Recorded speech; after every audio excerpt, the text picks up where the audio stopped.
Manifesto విడుదల కాబోతోంది. మధ్యాహ్నం 12 గంటలకు చంద్రబాబు నివాసంలో మేనిఫెస్టోను రిలీజ్ చేయబోతున్నారు. రేపటి ఆకాంక్షలను సాకారం చేస్తాం అనే థీమ్తో మేనిఫెస్టోను రూపొందించారు. చంద్రబాబు, పవన్ కళ్యాణ్, బీజేపీ ముఖ్య నేతల సమక్షంలో మేనిఫెస్టోను విడుదల చేయనున్నారు.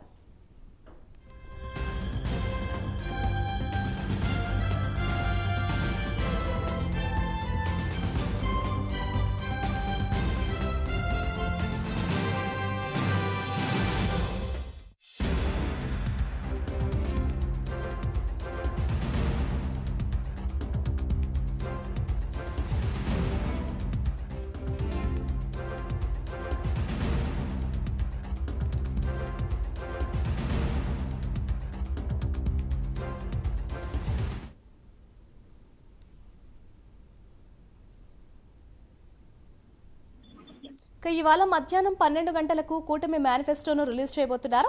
ఇదే అంశంపై మరింత సమాచారాన్ని మా ప్రతినిధి రవికృష్ణ అందిస్తారు. రవికృష్ణ, చెప్పండి, ఇవాళ మధ్యాహ్నం 12 గంటలకు అటు కూటమి మేనిఫెస్టోను అయితే రిలీజ్ చేయబోతున్నట్లుగా తెలుస్తోంది. దీనికి సంబంధించిన డీటెయిల్స్ ఏ విధంగా ఉన్నాయి?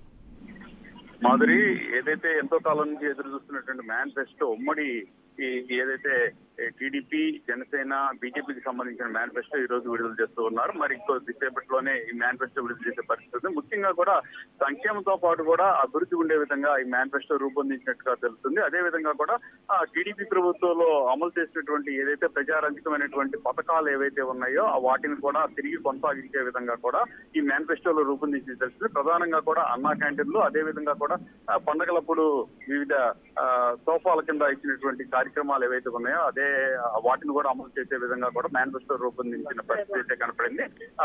అలాగే కాకుండా ప్రధానంగా కూడా కరెంటు ఛార్జీలకి విపరీతంగా పెరిగినటువంటి పరిస్థితులు అయితే ప్రస్తుతం రాష్ట్రంలో కనపడుతున్నాయి. ఈ మేనిఫెస్టోలో బాధుడు లేనటువంటి ఈ పన్నుల భారం, బాధుడు లేనటువంటి విధంగా కూడా ఈ విద్యుత్తుకి సంబంధించి, కరెంటు ఛార్జీలకు సంబంధించినటువంటి వాటి మీద కూడా క్లారిటీ వచ్చేటువంటి అవకాశం ఉంది. అలాగే ఎవరైతే నిరుద్యోగులు ఉన్నారో నిరుద్యోగ వృత్తికి సంబంధించిన అంశాలు ఏవైతే ఉన్నాయో వాటిని కూడా 3,000 చొప్పున నిరుద్యోగులకి ఇచ్చేటువంటి పరిస్థితి. బీసీలకు సంబంధించి ప్రత్యేకమైన సమగ్రమైన చట్టం, బీసీలకు సంబంధించి ఏదైతే వాళ్ళకి రక్షణకు సంబంధించిన అంశాలు ఏవైతే ఉంటాయో వాటిలో కూడా వాటిని మేనిఫెస్టోలో రూపొందించిన పరిస్థితి అయితే కనపడుతూ ఉంది. అలాగే పేదలకు మాత్రం మరింతగా కూడా, అంటే కేవలం సంక్షేమ పథకాలతోనే అప్పులు చేసి అదే విధంగా కూడా ప్రజలకి పన్నులు వేసి వచ్చినటువంటి సొమ్ముతో సంక్షేమ పథకాలు అమలు చేయడం కాకుండా కూడా సంపద సృష్టించి వాటి ద్వారా ఒక సంక్షేమ పథకాలు అమలు చేస్తామని మేనిఫెస్టోలో చెప్పిన పరిస్థితి కనపడింది. Madhuri, right, thank you Ravikrishna.